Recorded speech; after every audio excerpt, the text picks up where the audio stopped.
Hey guys, Manny here, and in this video, I'm gonna talk to you about compilation titles. So before I get into that, if you're new to this channel, please consider liking this video and give me a subscribe for all your updates when I post. Okay, so most might be wondering what is a compilation title, and to give you like a brief description or like a quick description, it's nothing too elaborate. There's a game that just contains more than one title, if that makes sense, and they're easy to spot as long as they have a collection in the name itself, like Mega Man Legacy Collection or a bundle.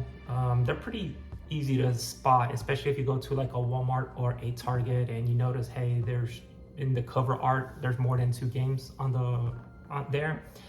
And they're a little bit different to spot on, especially if you're on the digital space, such as on the eShop. You have to like look in and investigate a little bit more and look into the descriptions to find out, hey, which games are contained in there, so to speak.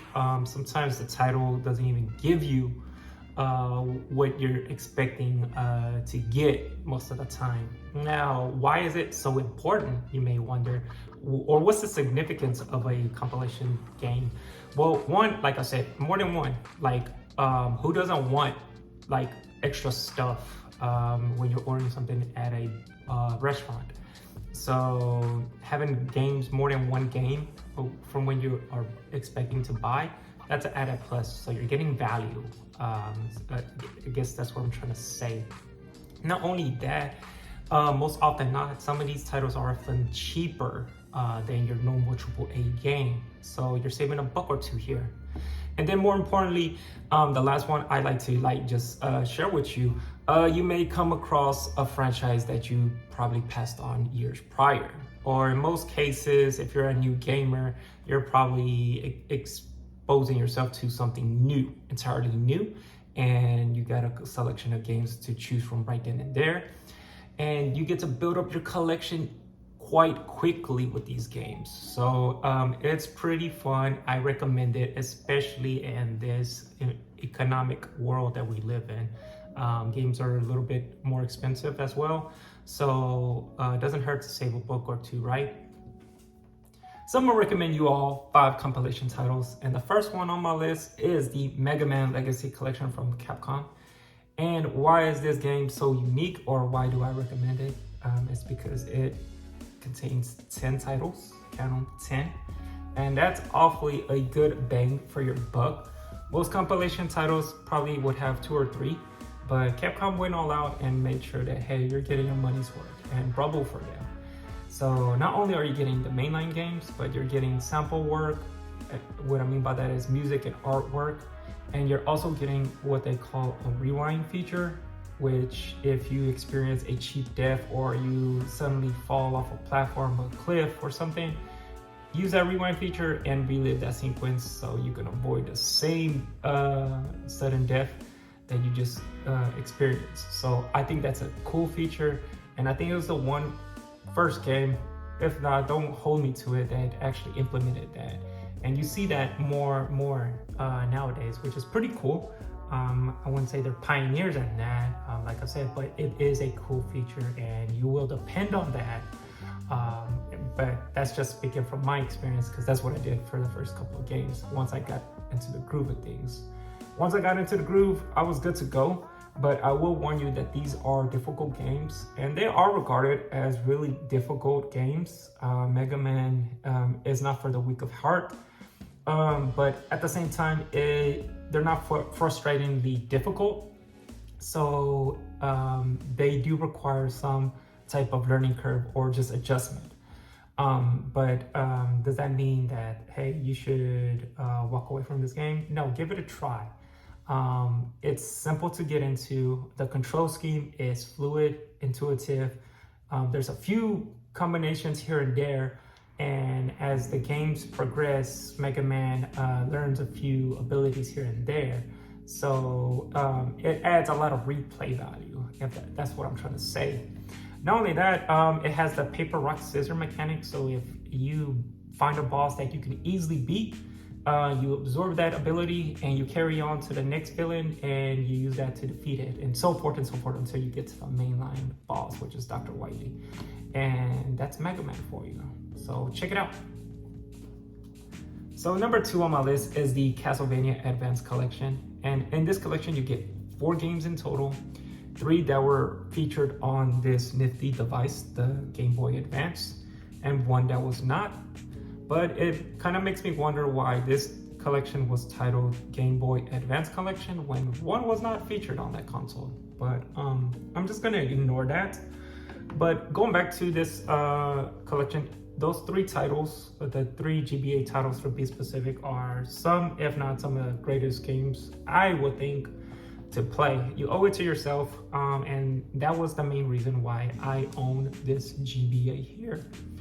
Unfortunately, I resold those original cards back to GameStop, and now on the reseller market, they go for a lot more from what I sold them for, which is, I'm living with that regret. So please don't judge me. I'm still hurting, but not too much. I'm moving on.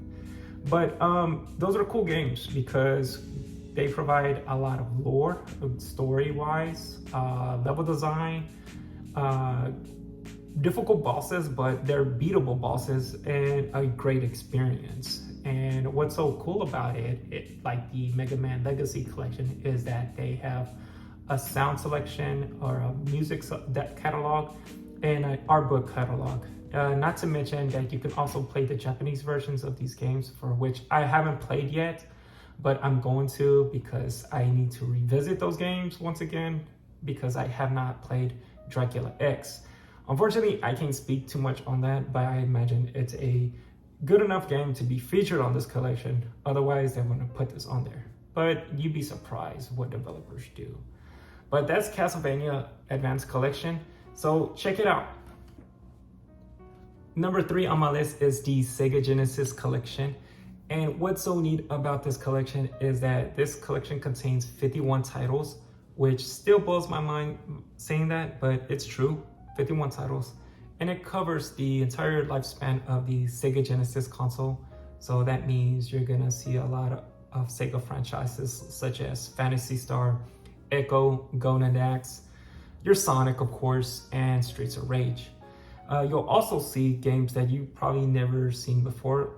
In my experience, I haven't played Gunstar Heroes, and I wished I had, because that's a game that I probably slept on, and I'm pretty sure other people have slept on. And what Gunstar Heroes is a simple shoot 'em up, but mixed with a little bit of strategy. Let me say that. And not only that, you carry 2 weapons, you carry a life bar, the enemies have a life bar. So it's a pretty cool, intuitive game. I recommend you checking that out. Not only that, you got Phantasy Star, which I imagine a lot of people probably haven't played, because I don't see too much of Phantasy Star nowadays, but check that out as well. I've only played the first one and a few hours of it. I know for a fact that RPGs require you to invest a lot of time, and trust me when I say that, I have a lot of games in my backlog that I need to get to first before I jump into a game like that. But when I catch up, I'm pretty sure I'll probably revisit Phantasy Star. But you'll have something there that might pique your interest, so give it a shot. Sega Genesis Collection, available on all 3 major platforms. All right, so number 4 on my list is the TMNT Cowabunga Collection. This time you're getting 13 titles in total, and surprisingly enough, you're getting actually some different genres of video games here. Some would associate TMNT with just beat 'em ups, but this time you're getting action platforming and fighting games here, but they're not good. And I'm only speaking of the fighting genre games here, which is the tournament fighters. I didn't enjoy it. I didn't like it. The awkward controls here, I couldn't pull off the moves that I really wanted to here, and I had so much difficulty with that game. It really kind of ruined the experience for me. Having said that, the other games, Turtles in Times, the 1989 arcade, the NES games, the Sega Genesis game, the Hyperstone Heist. Everything else you should just check out and see. I was really surprised of the Manhattan Project, which was released on the NES, and I kind of slept on that game, or there wasn't much attention to it, maybe because it was released at the tail end of the NES console there. But nevertheless, you really do get a good quality amount of games, 13 in total. So check it out, TMNT Cowabunga Collection. The last game on my list is the Street Fighter 30th Anniversary Collection. What you're getting are 12 titles in total, spanning from Street Fighter 1 all the way up to Street Fighter 3 Third Strike. These are some of, if not the best fighting games of all time here in this collection. And I mean that. Street Fighter Alpha 3, anything from Street Fighter 3, and we all know what the impact Street Fighter 2 has made. They're all in here. Whether you're a beginner to fighting games or an expert, I imagine you'll find some enjoyment in this game. Story-wise, it's not too deep, I would say, especially with Street Fighter games. They're pretty generic. I mean, there is some story there if you're invested in it. I'm not. I'm just looking for an enjoyable time.